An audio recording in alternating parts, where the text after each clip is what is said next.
Hai, halo semua, balik lagi di channel Lely Kustiarini. Gimana kabarnya? Baik-baik saja toh? Apapun keadaan kalian, takdir Allah itu baik. Kalau itu tidak baik, ya anggap aja itu baik ya teman-teman, supaya bisa ikhlas.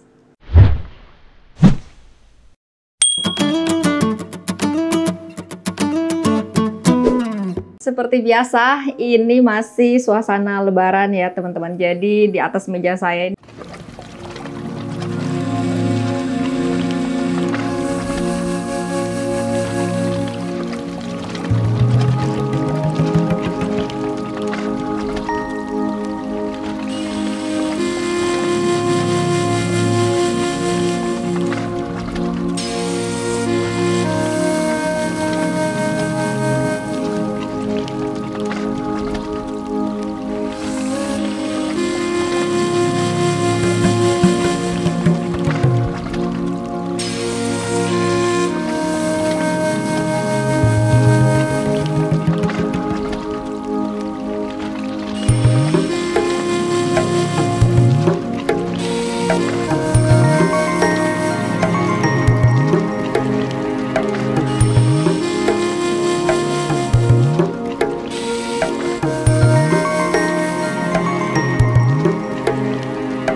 nggak semuanya masuknya tuh cuma 1-2 gitu.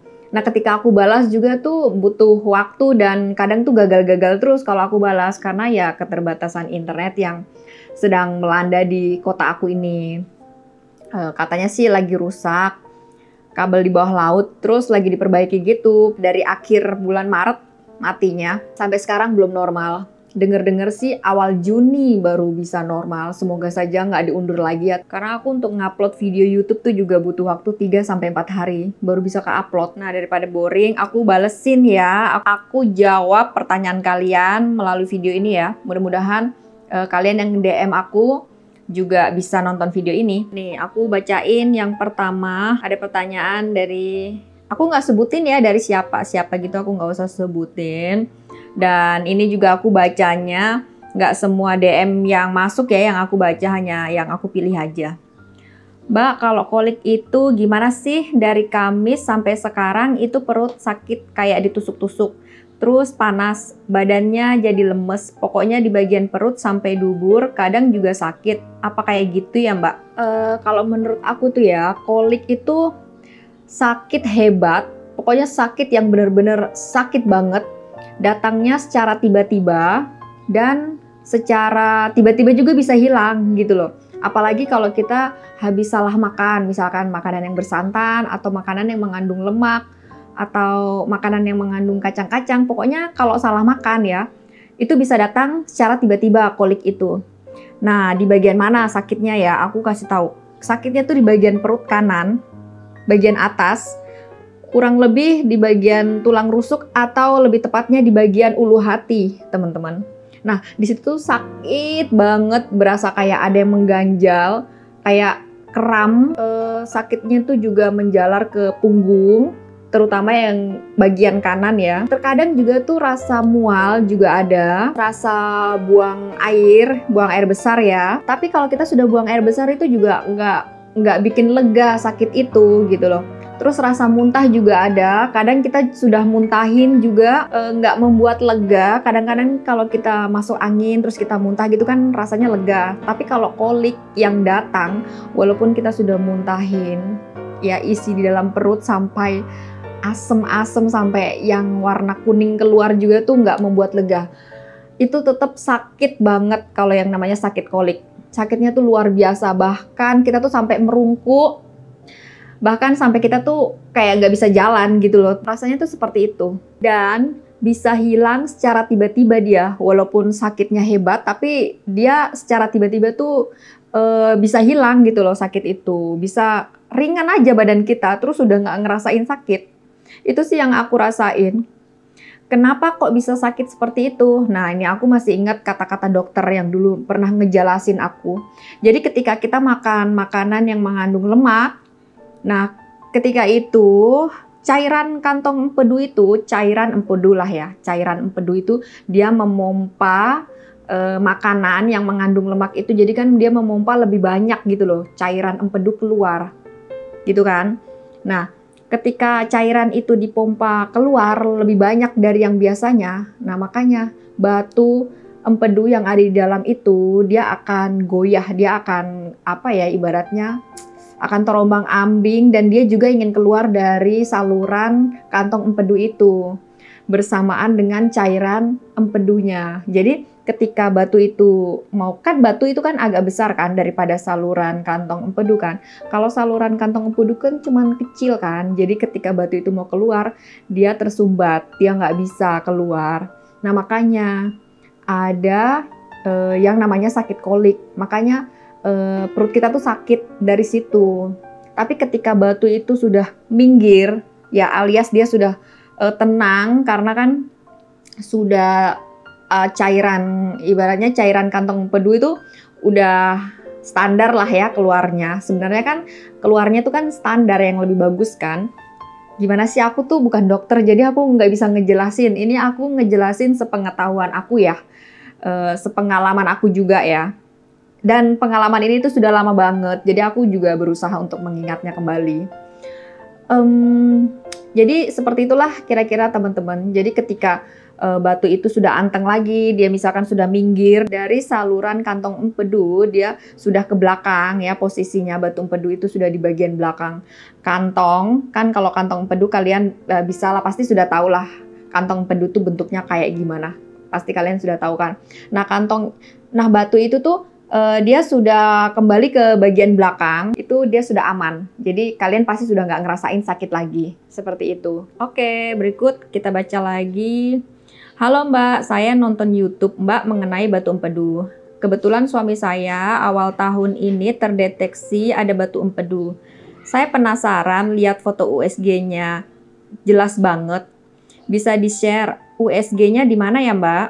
Nah, ini sempat nge-DM juga, tolong direspon pertanyaan saya dong Mbak, terima kasih sebelumnya. Oh iya, ini nih, aku tuh bukannya nggak mau ngerespon ya sebenarnya, karena DM-nya itu masuknya nggak bersamaan, jadi DM-nya itu cuman masuk, awalnya cuman, halo Mbak, saya nonton YouTube Mbak mengenai batu empedu. Ya, yang pertama cuman masuk itu doang gitu loh. Nah makanya aku jawabnya, halo juga, terima kasih sudah menonton. Semoga bermanfaat, bantu like dan subscribe ya. Makanya saya cuma balas gitu. Dan kemudian beberapa saat kemudian, ya beberapa jam lah kayaknya ya, aku juga nggak tahu DM-nya masuk lagi. Dan DM yang masuk itu tuh yang kedua nih. Kebetulan suami saya tahun ini terdeteksi ada batunya. Saya penasaran lihat foto USG-nya. Jelas banget, bisa di-share USG-nya di mana Mbak? Nah itu tuh masuknya belakangan ya. Jadi mohon maaf kalau waktu itu saya belum balas ya. Jadi aku tuh nggak enak sendiri. Dikiranya aku nggak mau balas gitu loh. Bukannya nggak mau balas, aku juga baru sadar loh kok ada deretan lagi gitu loh DM-nya di bagian bawah. Ya udah langsung aku jelasin kalau di kota aku internetnya lagi ya nggak bener lah, lagi nggak beres ya. Oke, ini aku jawab nih pertanyaannya kan cuman bisa share USG-nya di mana ya. Aku tuh USG-nya di Dokter Binyamin Simatupang, dokter umum ya. Tepatnya di Kota Merauke, Provinsi Papua. Oke, lanjut ya. Assalamualaikum. Dek, ada penyakit BE, boleh ndak banyak gerak-gerak? Nyuci pakaian, ngepel, pekerjaan rumah, apakah tak terganggu BE-nya? Waalaikumsalam. Boleh kok, Kak. Boleh kalau misalkan mau ngepel, mau nyapu, misalkan beraktivitas sehari-hari itu boleh, boleh banget. Asalkan tubuh kita tuh ya sehat aja gitu loh. Jangan ketika kita sakit, atau kita alkoholik, atau kita lagi lemes, terus kita malah kerja kan ya mengganggu juga. Pasti kita juga nggak bisa kan, nggak bisa kerja kan. Jadi ya menjalankan aktivitas untuk yang punya batu empedu tuh menurut aku sah-sah aja. Nggak apa-apa untuk aktivitas sehari-hari. Yang penting kan nggak lagi sakit gitu loh. Sebenarnya orang yang punya batu empedu tuh, aku sambil makan ya teman-teman. Sebenarnya orang yang punya batu empedu itu sebenarnya kayak orang sehat sih teman-teman. Nah kadang kan orang ada batu empedu dia nggak sadar loh kalau ternyata di dalamnya itu ada batu empedu itu. Ada orang juga yang nggak sadar gitu. Karena aslinya batu empedu itu dia sakit ketika dia berada di saluran kantong empedu. Kayak gitu. Jadi kalau kalian masih sering ngerasain keluhan, misalnya keluhannya ini, itu, coba deh periksakan. Bentar ya, aku ada telepon. Ada batu empedu itu nggak selamanya kayak sakit-sakitan gitu ya. Nggak sih sebenarnya, asalkan nggak kambuh aja. Kalau kambuh itu ya karena memang ada yang bermasalah. Mungkin kantong empedunya sedang meradang, mungkin emahnya yang lagi kumat, mungkin asam lambungnya yang lagi kumat gitu. Jadi kalau kalian masih merasakan keluhan, kalian coba deh perhatikan apa ya penyebab utama yang menjadi keluhan kalian gitu loh.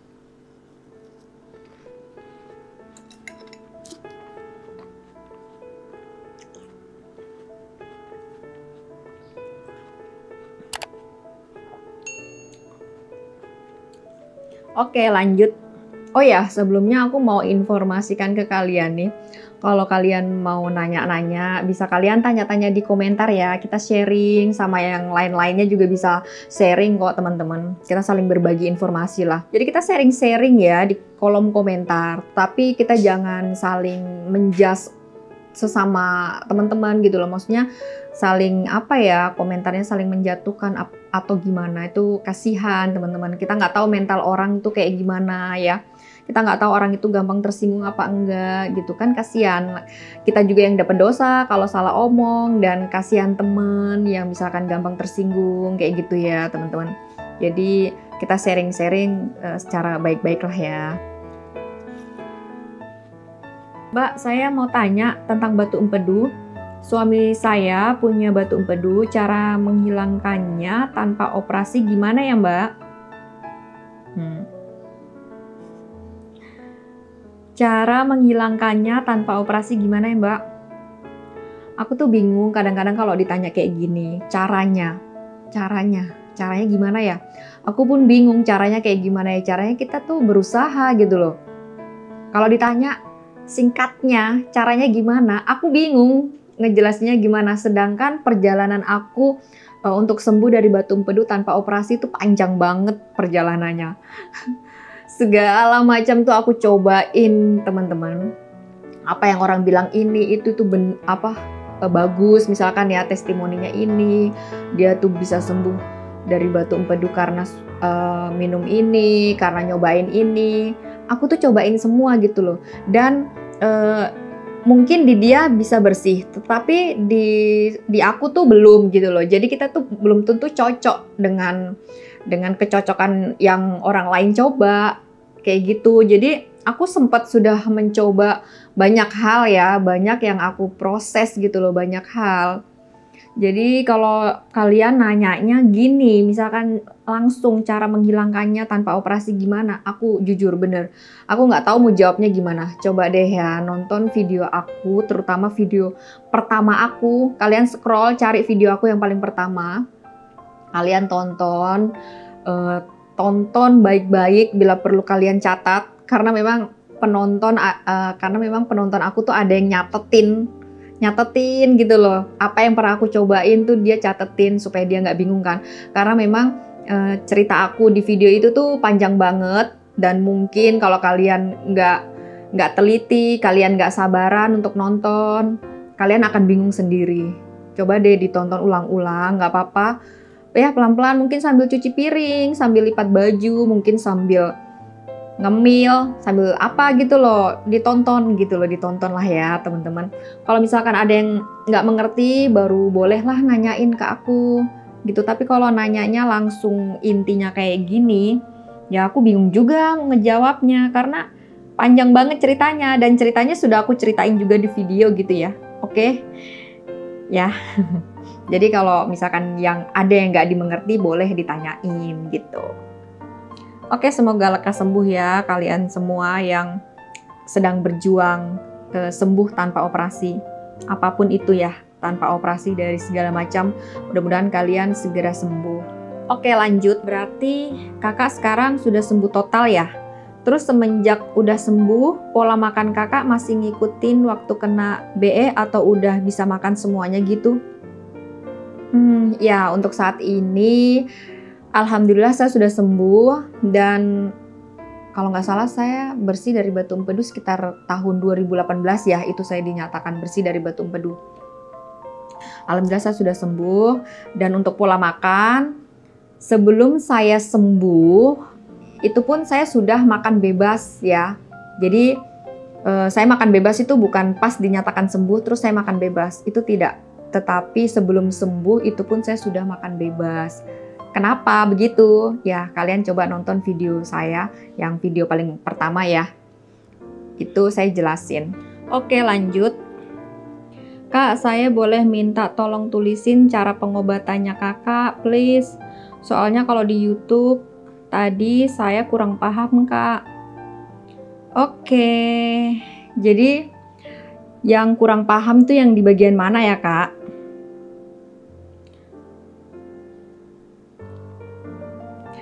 Soalnya kalau aku disuruh nulis, kan banyak banget gitu loh, Kak.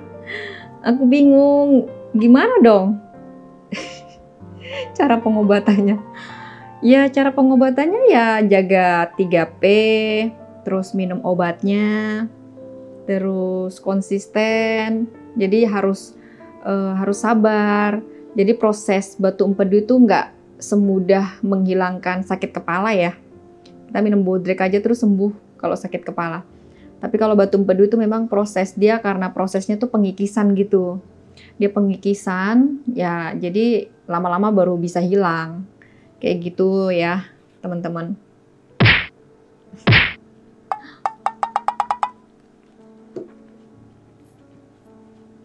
Jadi, kalau masih bingung, coba deh nontonin video aku tuh pelan-pelan. Terus, bila perlu dicatat, apa yang mungkin perlu dicatat. Terus, apa ya, kalau memang ada yang nggak dimengerti, itu yang di bagian mana gitu loh yang nggak dimengerti ya. Kalau aku disuruh nulis ya banyak banget. Bukannya aku nggak mau, tapi akunya yang bingung mau nulisnya kayak gimana.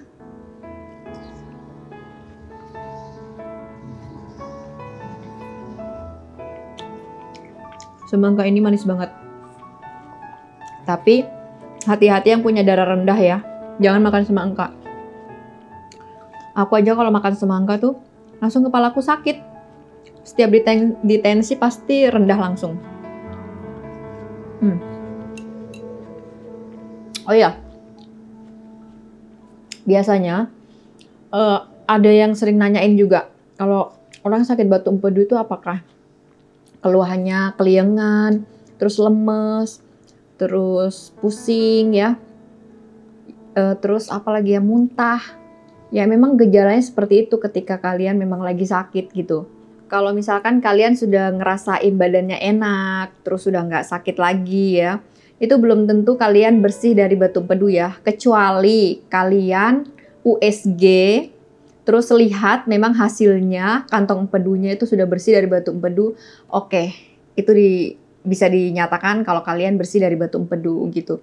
Jadi kalau memang kalian belum pernah USG, cek USG kalau batu empedunya itu sudah bersih, kalian jangan terlalu ini ya, pede dulu gitu loh. Takutnya tuh bisa mendadak kumat sewaktu-waktu karena masih ada batunya itu tadi.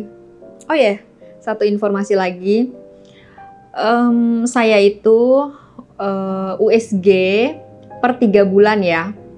Jadi memang kata dokter itu bisa USG itu paling cepat per 3 bulan untuk melihat kondisi batunya itu berkurang atau bertambah atau hilang.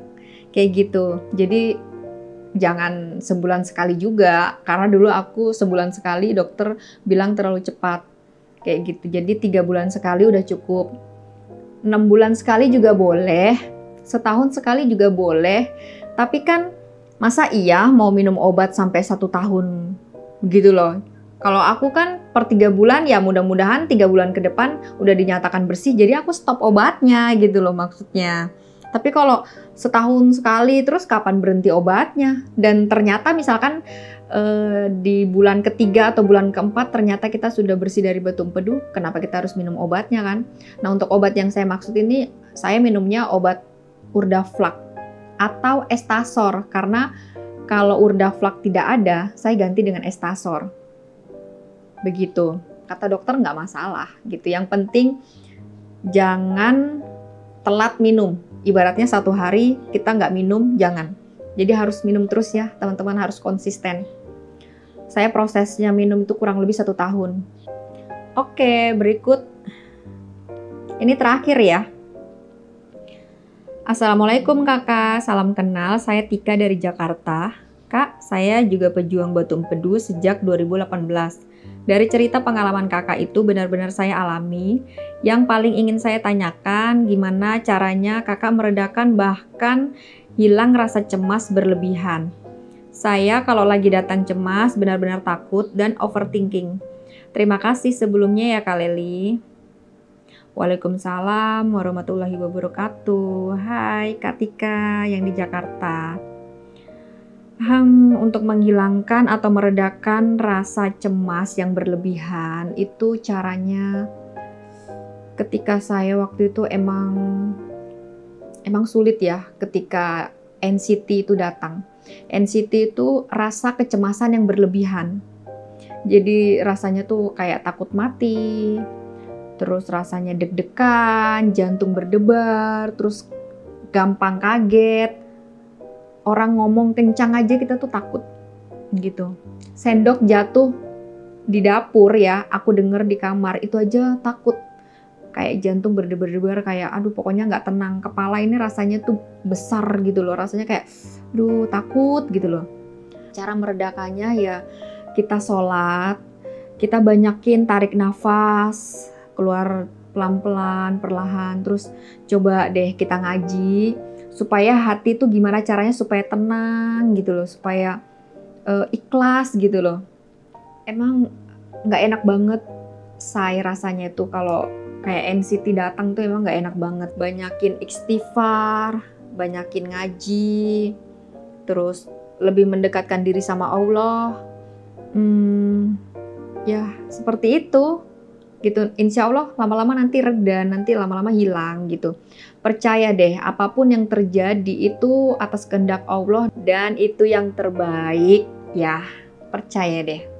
Oh ya, dan satu lagi, coba deh sering nonton komedi-komedi yang lucu-lucu atau sering nonton siraman kolbu yang Ustadz Danu punya acara TV ya.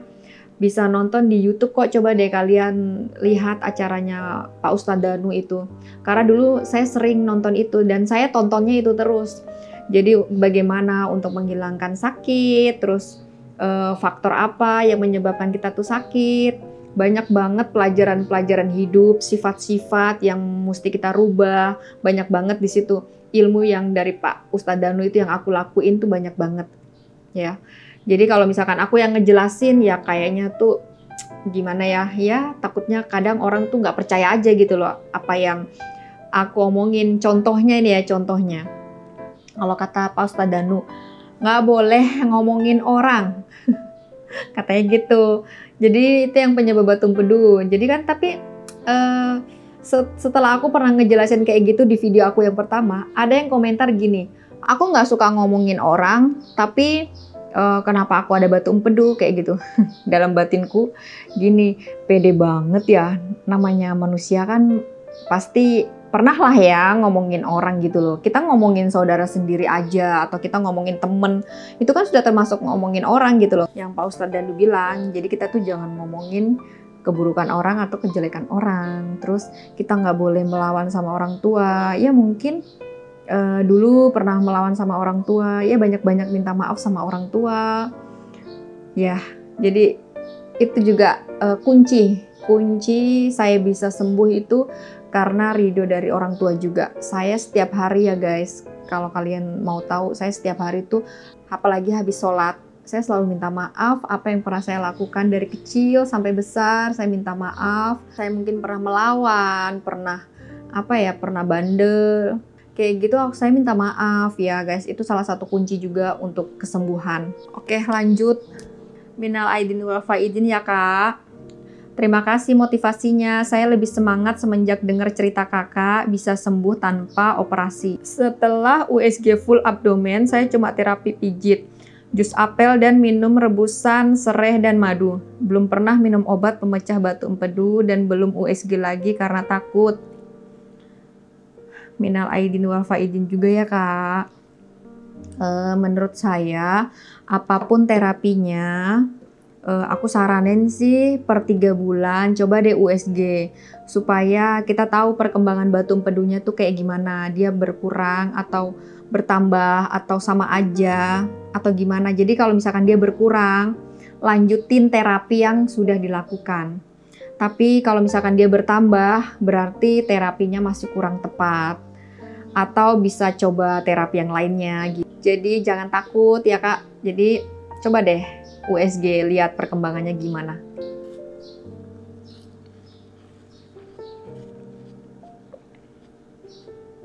Makan lagi ya.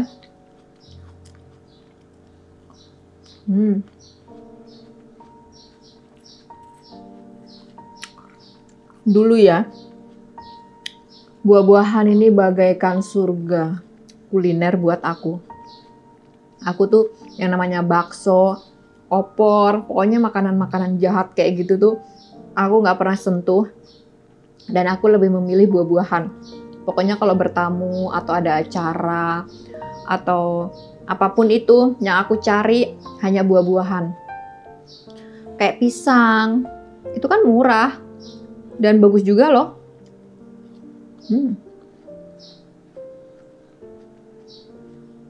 Oh ya, kalau ada yang bilang begini, masa sih pisang kepok bisa menghilangkan mah gitu? Aku aja dilarang sama dokter. Nah sekarang kembali lagi teman-teman. Aku tuh, pengalaman aku ya, dulu itu aku setiap hari tuh makan buah pisang kepok. Karena apa? Karena pisang kepok itu yang menyelamatkan perut aku dari kelaparan gitu. Maksudnya daripada aku makan nasi, aku makannya pisang kepok. Kayak gitu, direbus. Kalau nggak direbus ya nggak apa-apa sih. Aku juga makan yang nggak direbus yang sampai mateng banget kayak gitu kan dimakan. Nah, selama aku makan pisang itu, aku tuh malah ngerasa kok aku kayak udah nggak pernah kambuh-kambuh emah ya. Terus aku udah nggak pernah bersendawa lagi. Terus aku tuh kayak ibaratnya gejala-gejala mah atau asam lambung tuh nggak ada gitu loh. Terus setelah aku pernah cari di YouTube juga manfaat pisang kepok. Nah, pisang kepok bagus memang untuk asam lambung, untuk emah kayak gitu. Oh, itu baru aku sadar. Ternyata selama ini yang aku makan pisang kepok itu yang menghilangkan mahaku dan sakit asam lambungku itu gitu loh. Itu sih pengalaman pribadi ya, terserah sih kalian mau ikutin apa enggak. Dan setiap orang juga kan berbeda-beda ya proses penyembuhannya.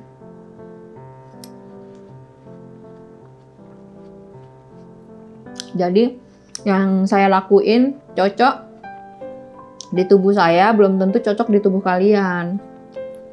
Ada juga kok yang nggak cocok makan pisang kepok, Jadi setelah makan pisang kepok, dia merasa perutnya begah. Kayak gitu ya, nggak usah dilakuin kayak gitu. Kalau aku jujur, aku memang sembuh. Aku ngerasa dari pisang kepok itu. Karena aku nggak pernah nggak makan pisang kepok dalam 1 hari. Pasti selalu makan. Dan kalau beli itu pasti 1 tandan langsung gitu. 1 tandan yang banyak banget itu yang dari pohon itu. Iya, kayak gitu. Oke guys, jawab pertanyaannya cukup sampai di sini dulu ya. Maaf kalau nggak semuanya aku bacain. Semoga bermanfaat buat kalian yang mencari informasi dan semoga kalian lebih semangat lagi untuk sembuh bersih dari batu empedu, asam lambung, GERD, NCT. Karena semua itu tuh saling berkaitan dan gejalanya hampir sama. Semoga kalian segera sembuh tanpa operasi. Tetap semangat ya teman-teman, jadi nggak ada yang nggak mungkin. Dan jika memang kalian harus operasi, mungkin itu jalan yang terbaik gitu loh. Jadi percaya deh, apapun keadaan kalian itu adalah takdir Allah yang terbaik gitu loh. Nggak ada salahnya juga kalau kalian memang masih mau berusaha dan terus berusaha untuk sembuh tanpa operasi, itu nggak ada masalah juga.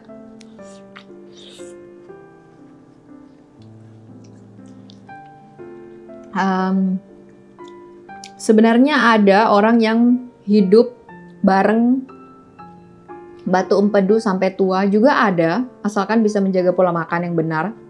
Ada juga yang kayak gitu. Dan buah semangka ini kan bagus banget ya. Yang aku dengar-dengar ada yang melakukan terapi buah semangka, dia bersih dari batu empedu juga. Tapi aku belum tahu caranya kayak gimana. Dan dulu aku nggak pernah ngelakuin itu sih. Yang aku lakuin cuma makan buah semangka doang kayak gini. Dimakan setiap hari. Karena kan buah semangka tuh harganya masih terjangkau dan rasanya juga manis ya, enak. Jadi aku juga makan setiap hari.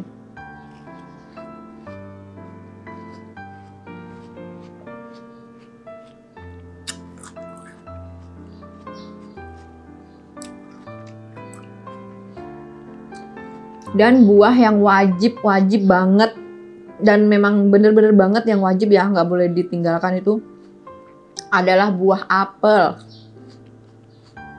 Buah apel itu menurut aku sembarang aja sih, mau yang warna apa aja, it's okay.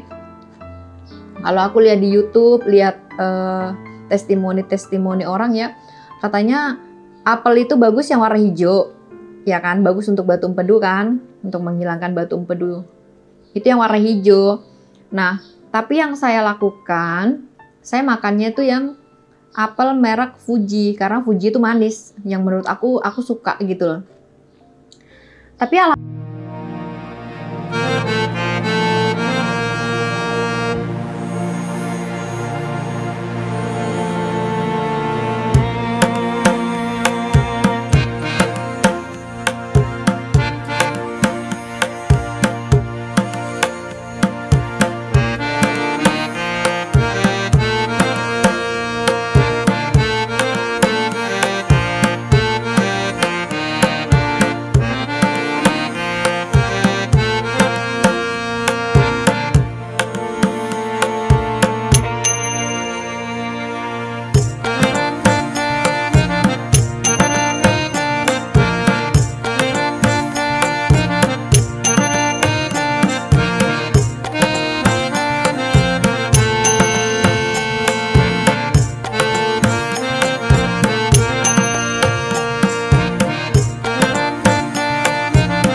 harus buat video apa lagi?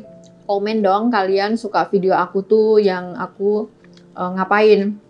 Kulineran, ngebantu UMKM jualan orang, mempromosikan jualan orang, atau kalian suka aku sharing-sharing tentang Batu Empedu kayak gini, atau kalian suka aku konten belanja, kalian suka video aku yang mana? Kalian bisa komen ya, insya Allah nanti aku buatin.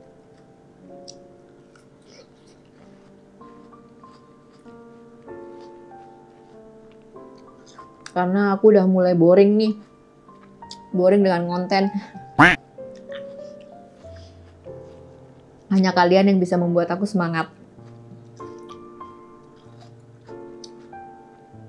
Oh ya, jangan lupa kalian follow Instagram aku Lely Kustiarini dan fanpage Facebook Lely Kustiarini.